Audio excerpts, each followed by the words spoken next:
Hello friend, আমি অঙ্কুশ চলে এসেছি আজকে তারামা মন্দিরের প্রসাদ পেতে।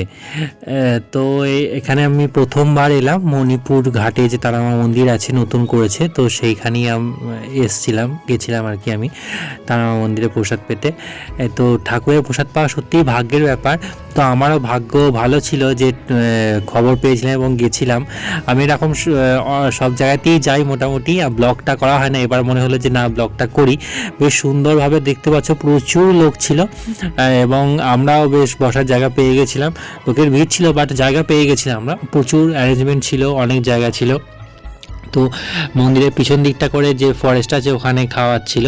এরকম এখানে পাতা দিয়ে দিয়েছে, ভাত দিয়ে আর পরে দিল একটা সবজি টাইপের শাকের একটা কিছু দিয়েছিল, তারপরে দিল ডাল।